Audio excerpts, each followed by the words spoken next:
going on, everybody? This is Afro Think Tank. I'm going to educate you guys today, especially those who don't know, right, about maps. All right, I'm going to bring you a video about a map. I want you to pay attention to this video about a map so you can see the size of countries on the planet in real life. Because your whole life, you've been programmed to believe one thing when in fact it's another thing. So to reprogram our subconscious, right, we have to retrain ourselves to view the world differently. You got to understand why the Middle East is so important for these white folk. You got to understand why Europeans have no respect or regard for Arabs. It ain't really about them or Islam. It's about routes. It's about shipping lanes. It's always been about shipping lanes and supply lines. If you in the way, you're going to get dealt with. Africa is 4 times bigger than what you know on the map. America is much smaller than you think. Greenland is a small island. Europe, the little 7%, Europeans, that little Britain is tiny. Okay, you need to understand. These places that have done all these things are not that big, not that impressive. And once you realize how unimpressive a lot of this shit is, and how impressive you are, how impressive Africa is legitimately the planet outside of Eurasia. Africa is the planet. South America is the planet. Asia is the planet. Europe is a peninsula. You know what a peninsula is? It's the coastline. Got little islands on it where people go up and down between the islands off the mainland. It's a coastline of Asia. All of that should be called Asia. They even threw the Eurasia. No, just Asia. It's always just been Asia, and them Europeans are just round-eyed Asians. They're round-eyed Asians. The majority of the world got hippocampus eyes. Let me tell you something. The majority of the world got hippocampus eyes. That's why you always see a black person. They be like, oh, you got Chinese eyes. Like, no, nigga, I got African eyes. Chinese got it from us. All Asians got their hippocampus eyes from us. Okay? Us. You round-eyed freaking Europeans are different. All right? Because y'all don't have sun. So y'all don't need these, right? We need these because we got, look at it. It's right there. I know it's your enemy right there. You can see it, right? That's your enemy, right? Your eyeballs are made to see in the clouds and shit. That's the fuck y'all made. That's why y'all got them big ass round eyes talking shit about everybody else. Anyway, I want you to see this map so you can know how big Africa is. It will put things into context of why Europeans don't want to sail all the way around Africa just to steal shit from Asia. And Arabs don't want to go all the way around Africa to get their goods anywhere. Nobody wants to go around. It costs too much money. And then you got to deal with the pirates just in case. So you not only got to deal with the distance, but you got to deal with the piracy, and you got to deal with that goddamn ocean over there by South Africa. That's some rough motherfucking ocean. And all the sharks and all the terrain and all kind of shit in that ocean. You guys just don't understand how absolutely. I've been in the middle of the Atlantic Ocean. I found out how insignificant we are as human beings when I was in the middle of the Atlantic Ocean, making the carrier that I was on look like a tugboat.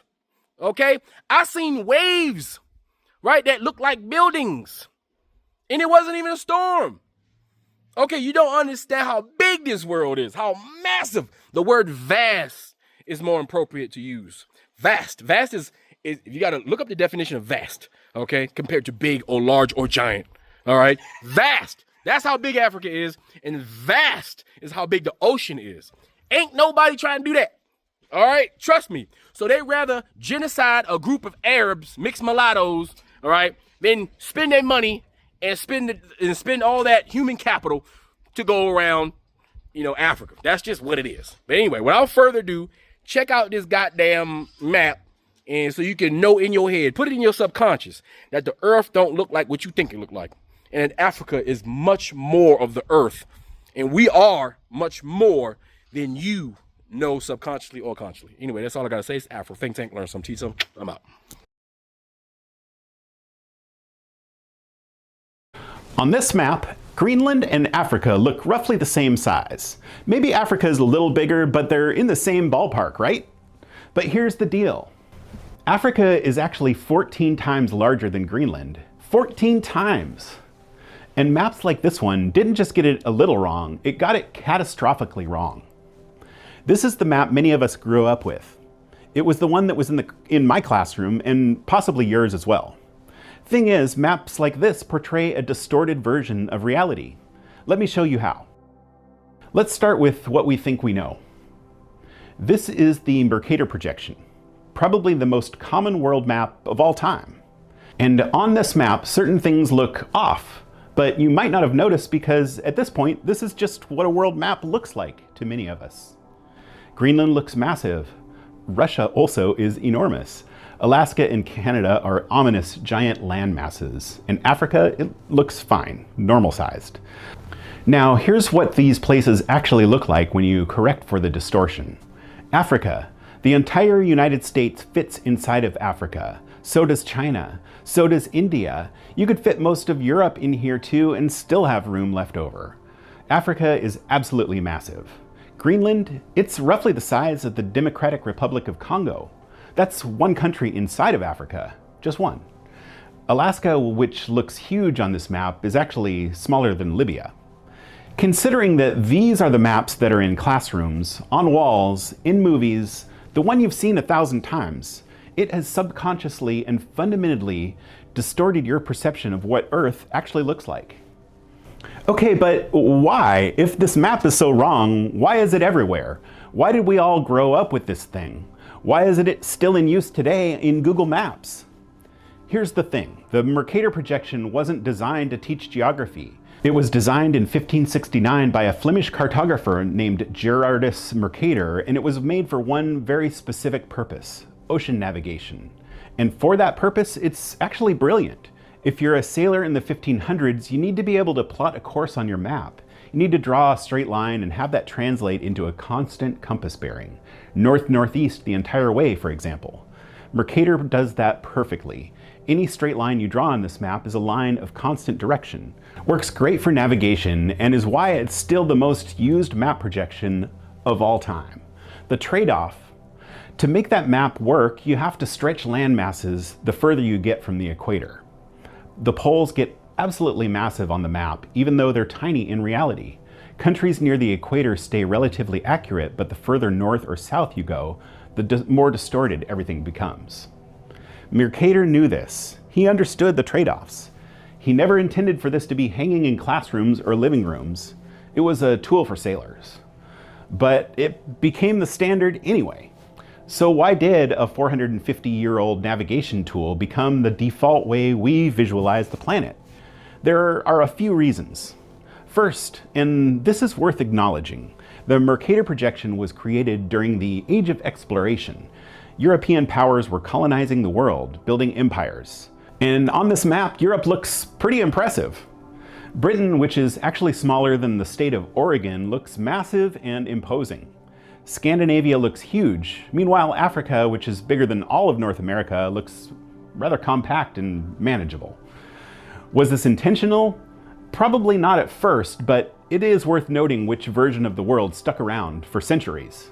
Second reason, it just became normal. Once Mercator was the standard, it became what a world map looked like in people's minds. Straight edges, Greenland big, Antarctica stretched across the bottom.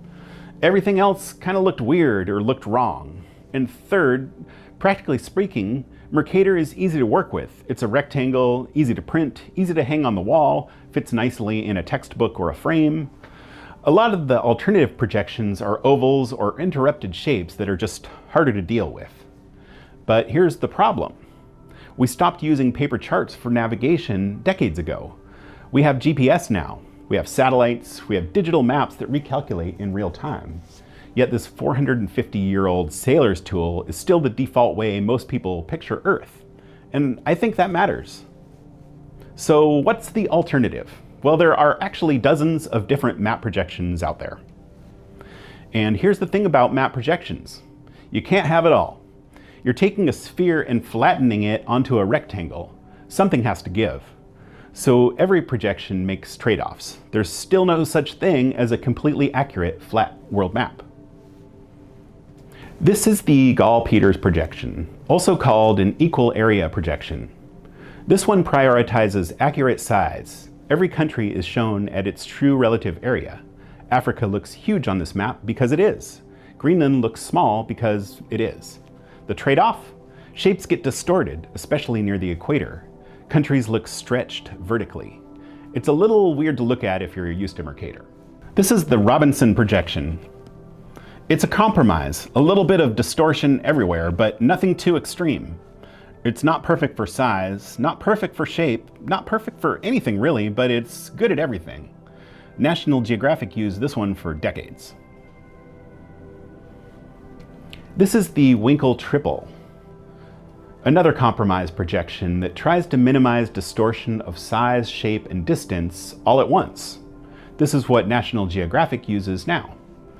And there are even more experimental ones, like the Orthograph, which tries to unfold the globe like origami. Still pretty niche, but interesting. So which one should you actually have on your wall? Here's what I think. If you're going to have a world map in your home, and obviously I think you should, it should at least show you what the world actually looks like. I sell maps for a living, so I've spent a lot of time thinking about this. And my recommendation? Get an equal area projection or a Robinson projection, something that prioritizes accuracy over historical convention. Because here's the thing about maps. They're not just decoration. They also shape how we see the world.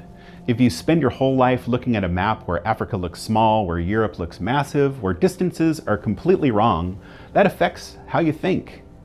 It affects how you understand geography, how you think about travel, how you process the news when you hear about a place. Maps matter. The version of the world we look at every day matters. So yeah, Greenland is not the size of Africa, not even close. And maybe it's time we all started looking at maps that actually show us the Earth the way it really is. Free Sudan! Boycott diamonds and gold! Free Sudan! Boycott diamonds and gold!